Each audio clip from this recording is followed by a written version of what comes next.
नमस्कार दोस्तों, आपका स्वागत है एक बार फिर से आपके अपने चैनल शास्त्र ज्ञान में। दोस्तों, आप कुछ नया सीखना चाहते हैं तो हमारे चैनल को सब्सक्राइब करें।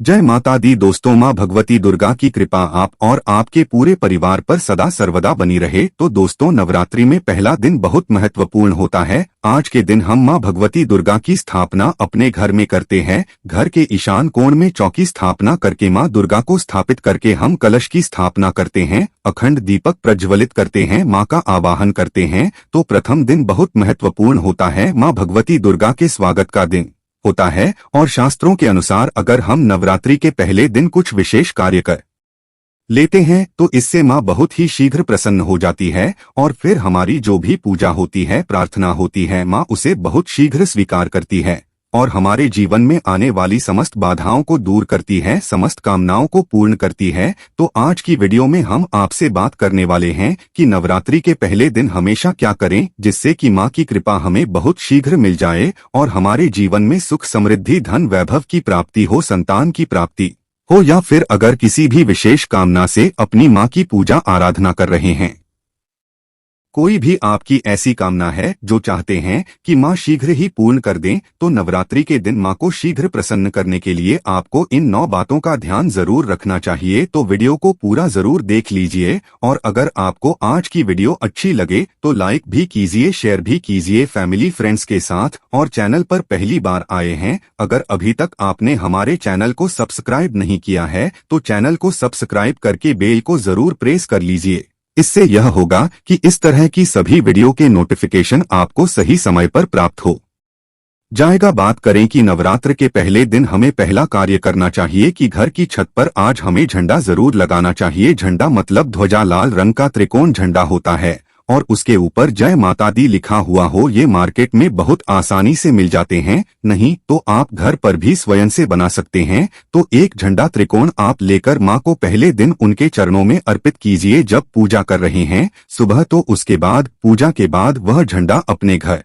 की छत पर लगा दीजिए। इस झंडे को घर के ईशान कोण में यानी के उत्तर पूर्व के कोने पर अगर वहां पर जगह ना हो तो आप उत्तर दिशा में इस झंडे को लगा सकते हैं, जहां भी आप ये ध्वजा लगाते हैं। इसके साथ आप ध्यान रखें कि वहां पर एक दीपक जरूर प्रज्वलित करें झंडा लगाते समय। इससे क्या होगा, इससे यश की वृद्धि होती है। देखिए, जब हम झंडा अपने घर पर लगाते हैं जो कि हमेशा लहराता रहता है, तो यह इस बात का सूचक है झंडा की आपको जीवन में सफलता की प्राप्ति होगी, यश की प्राप्ति होगी, मान प्रतिष्ठा की प्राप्ति होगी, समस्त प्रकार के सुखों की प्राप्ति होगी, मान सम्मान, यश, प्रतिष्ठा, धन की वृद्धि, सुख, समृद्धि, सभी प्रकार की जो चीजें हैं वह प्राप्त हो जाती है। ऐसे लहराता हुआ झंडा आपके घर पर शुद्धता की सूचना है। इसलिए आज नवरात्रि के पहले दिन आज आपको अपने घर के ईशान कोण में एक लाल रंग का झंडा जरूर लगाना चाहिए। अगला जो कार्य है नवरात्रि में पहले दिन आपको जरूर करना है वो है घर के मुख्य द्वार पर तोरण लगाना। तोरण क्या होता है, देखिए, आम के पत्ते लीजिए। जब हम पंचपल्लव के लिए भी आम का पत्ता लेते हैं, वहीं आम का पत्ता चाहिए और हमें थोड़ा सा अधिक मात्रा में लेकर आइए। उसे पानी से धो लीजिए। धोने के बाद उस पत्ते के ऊपर आपको श्री लिखना है और जितना भी बड़ा आपका मुख्य द्वार हो उसके अनुसार एक धागा, लाल धागा ले सकते हैं, पीला धागा ले सकते हैं। इस प्रकार से किसी भी रंग का धागा लेकर आप इन सभी पत्तों को एक माला के स्वरूप में बना लीजिए और उसके बाद ये अपने घर के मुख्य द्वार पर लगा दीजिए। श्री पत्तों पर कुमकुम से लिख दीजिए या हल्दी से लिख दीजिए, इसे लगा दीजिए। इससे क्या होगा कि जब भी आप किसी दरवाजे पर कहीं तोरण लगा हुआ देखते हैं, आपको क्या लगता है कि इस घर में कोई शुभ या मांगलिक कार्य हुआ है। घर के मुख्य द्वार पर लगा हुआ तोरण आपके घर में शुभता की सूचना देता है, मांगलिक कार्य की सूचना देता है, इस बात की सूचना देता है कि आपके घर में देवी विराजित हैं। यह बहुत महत्वपूर्ण होता है नवरात्र के पहले दिन घर के मुख्य द्वार पर तोरण लगाना और इसका बहुत ही शुभ फल भी हमें प्राप्त होता है।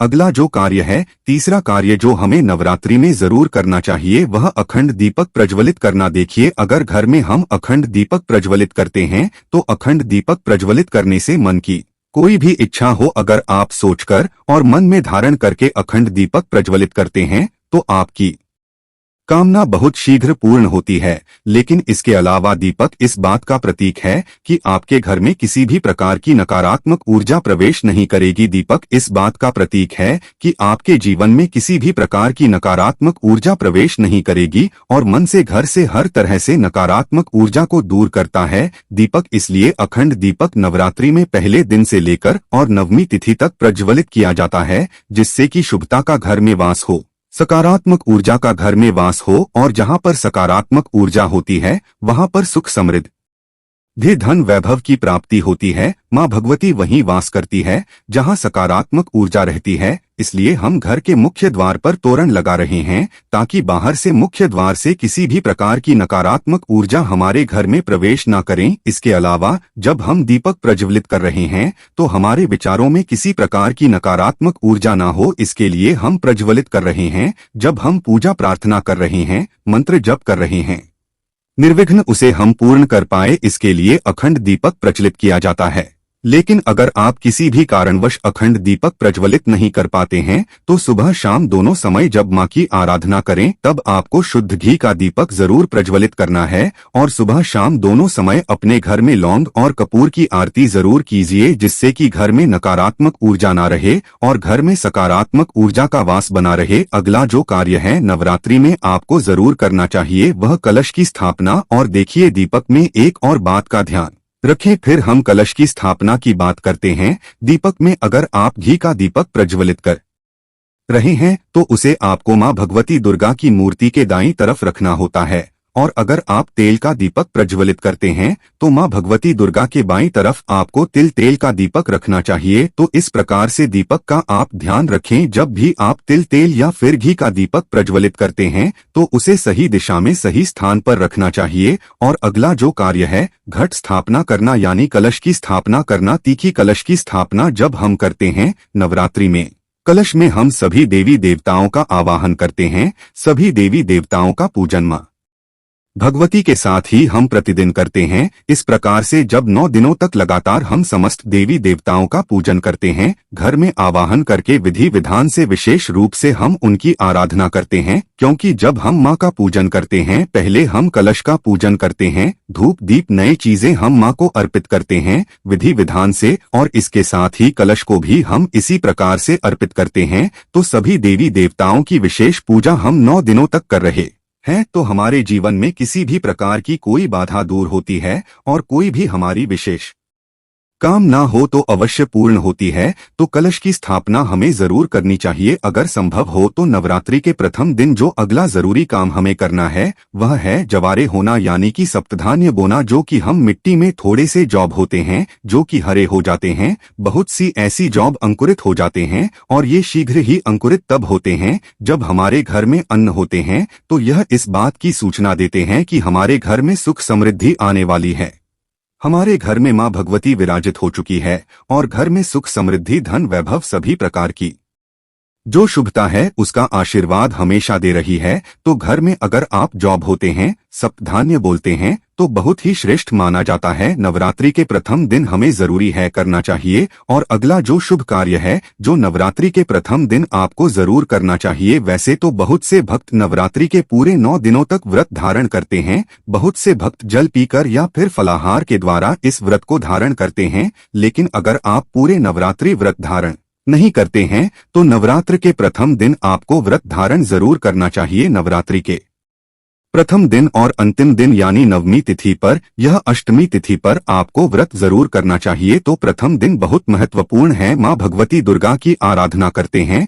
विधि विधान से उनका आभार करके पूजन कर रहे हैं। तो प्रथम दिन आपको व्रत जरूर करना चाहिए और संभव हो तो पूरे नवरात्र व्रत करना चाहिए। पूरे नवरात्र जब हम व्रत करते हैं, मां की पूजा आराधना करते हैं, सात्विकता के साथ मां की आराधना करते हैं तो मां शीघ्र ही प्रसन्न होती है। लेकिन व्रत भी धारण करें जब आप स्वस्थ हो पूर्ण रूप से। अगर आप स्वस्थ नहीं हो व्रत रखने में असमर्थ हो तो सिर्फ आप शुद्ध सात्विक भोजन यानी कि बिना लहसुन प्याज का भोजन लेकर माँ की आराधना सुबह शाम करें तो सच्चे मन से भक्ति भाव से हम माँ की आराधना करते हैं तो माँ शीघ्र ही प्रसन्न होती है। अगर व्रत धारण की रखने की अगर आपकी शक्ति या सामर्थ्य शारीरिक रूप से नहीं है तो आपको व्रत नहीं रखना चाहिए, लेकिन अगर संभव हो तो पहले दिन फलाहार के द्वारा व्रत धारण जरूर कीजिए। अगला जो जरूरी कार्य है जो नवरात्रि में आपको जरूर करना है, घर के मुख्य द्वार पर दोनों तरफ स्वस्तिक का चिन्ह जरूर बनाएंगे। स्वस्तिक क्यों बनाना चाहिए, देखिए मैं आपको लगभग कम अक्सर में ही इस वीडियो में बताता हूं कि घर के मुख्य द्वार पर जब हम किसी शुभ दिन पर या किसी शुभ तिथि पर किसी शुभ त्योहार पर हम जब कोई स्वस्तिक बनाते हैं घर के मुख्य द्वार पर, तो ये इस बात की सूचना है कि हम माँ भगवती का स्वागत कर रहे हैं, अपने घर में माँ लक्ष्मी का स्वागत कर रहे हैं। माँ लक्ष्मी हमारे घर में विराजित हो रही है, तो इसलिए माँ का स्वागत के लिए मुख्य द्वार के दोनों तरफ आपको हल्दी या फिर कुमकुम के द्वारा स्वस्थ बनाना चाहिए। और न सिर्फ आप स्वस्तिक बनाएं बल्कि जब स्वस्तिक बना लेते हैं दोनों तरफ तो उसके बाद आपको स्वस्तिक का पूजन भी कीजिए, जैसे कि धूप दीपक शत और जल थोड़ा सा गिराकर और उस स्वस्तिक का पूजन कीजिए। माँ भगवती का रूप मानकर इस स्वस्तिका जब हम पूजन करते हैं तो स्थायी रूप से माँ लक्ष्मी का वास हमारे घर में होता है, तो जरूर आपको इस बात का ध्यान रखना है। और जो सबसे जरूरी काम है जो हमें सुबह जरूर करना है, स्नान इत्यादि करने के बाद नवरात्रि के प्रथम दिन, और आप प्रतिदिन भी कर सकते हैं लेकिन प्रथम दिन विशेष रूप से अनिवार्य है, या काम के घर में आप गंगा जल का शुद्ध गंगा जल का छिड़काव कीजिए। गंगा जल ना हो तो आप शुद्ध जल भी अभिमंत्रित करके जैसे माँ भगवती के पास अब थोड़ी देर तक उस जल को रख दीजिए। उसके बाद आप जैसे मंत्र जप वगैरह करते हैं, विधि विधान से पूजा करते हैं, तो वह जल अभिमंत्रित हो जाता है। उस जल के द्वारा पूरे घर में घर के कोने कोने में मुख्य द्वार से लेकर हर तरफ उस जल का छिड़काव कीजिए, जिससे कि घर में सकारात्मक ऊर्जा का वास हो। और जो भी हम मंत्र जाप कर रहे हैं, अनुष्ठान कर रहे हैं, माँ की आराधना कर रहे हैं, उसमें किसी प्रकार की कोई बाधा ना आए, इसके लिए घर से नकारात्मक ऊर्जा का दूर होना अत्यंत ही आवश्यक है। और घर में सकारात्मक ऊर्जा जितनी अधिक रहेंगी उतना अधिक समय तक उतनी अधिक सच्चे मन से हम माँ की आराधना कर पाएंगे। नकारात्मक ऊर्जा की वजह से हमारी पूजा में, हमारी प्रार्थना में, मंत्र जप में बाधाएं आती है। इसलिए इन बाधाओं को दूर करने के लिए नवरात्रि के प्रथम दिन यह नियम बनाए गए हैं कि अगर हम विधि विधान से इन 9 नियमों का पाठ नवरात्र के पहले दिन कर लेते हैं तो पूरे नवरात्रि हम माँ की आराधना निर्विघ्न कर पाते हैं। और इस प्रकार से जब हम माँ की आराधना करते हैं निर्विघ्न भाव से, मतलब किसी प्रकार की कोई बाधा न आए आपकी पूजा में, मंत्र जाप में और अनुष्ठान में, तो आपकी पूजा संपन्न होती है अच्छे से और सफलता की भी प्राप्ति होती है। कभी जब हमारी पूजा अच्छे से संपन्न होगी तभी हमें माँ का आशीर्वाद भी प्राप्त होता है। इसलिए बहुत आवश्यक है इन नियमों का पालन नवरात्र के प्रथम दिन करना। आशा करता हूँ आज की वीडियो आपके लिए अवश्य उपयोगी होगी। और आज की वीडियो अगर आपको अच्छी लगी हो तो लाइक जरूर करें, शेयर करें और चैनल को सब्सक्राइब जरूर कर लीजिए। और दोस्तों, हमारे द्वारा दी गई जानकारी शास्त्रों में वर्णित और बिल्कुल सटीक रूप से आपको प्रदान की जाती है। धन्यवाद।